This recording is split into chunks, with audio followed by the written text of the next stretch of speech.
Hello, I'm Michael Pierson from Pierson's Funeral Service. In this section, I want to talk about funeral pricing, but more specifically, the group of costs in the middle of our worksheet, and that's funeral merchandise. And the first line item on that section is the casket line item.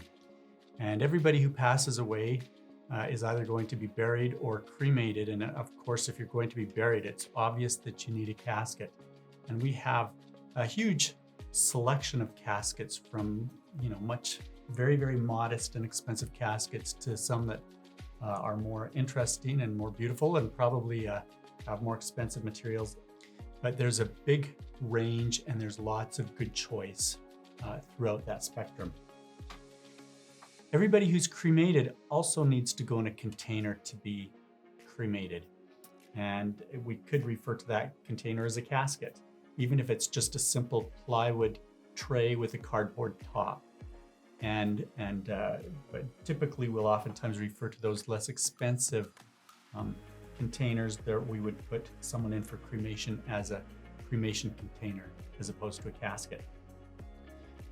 Anything that's wood can be burned, and so oftentimes, even though it's going to be cremation, if we're going to have a viewing or take the casket to a church or have a funeral service where the casket's open, oftentimes people will choose a casket for that purpose, and then that casket will be cremated with the body. We also do have some ceremonial caskets, so you don't always have to cremate a casket. You could have something that's more beautiful, more expensive, that's only used really for the viewing and for the service. And then after the service, the inside part of that casket comes out and the body is still cremated in the inside portion of that ceremonial casket. So we have some options there for you.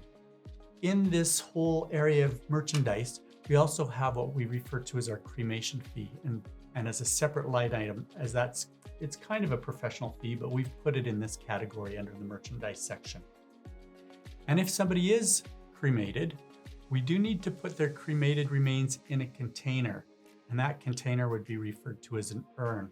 And if no container is chosen, the cremated remains are going to be in a heavy plastic bag with their identification disc in a white box. But there's a whole range of urns as well, probably 60 urns or more on display here at the funeral home. Once again, with a whole range of options, and many of them can be personalized for your loved one. And then the last item that I have for the merchandise section would be flowers. And most people love to have flowers. They say a lot. They say, "I love you." They are memorable, they're beautiful, and they bring a lot of life to any service and any occasion. So having flowers is oftentimes very important, especially on top of a casket or beside an urn. So that gives you the range of merchandise. There's a lot of information about all of the merchandise that we have to provide for you on our website. And as always, we would encourage you, if you do have questions that you're not getting answers to, is to call us and talk to one of our licensed funeral directors. They'll always be willing to help. Thank you.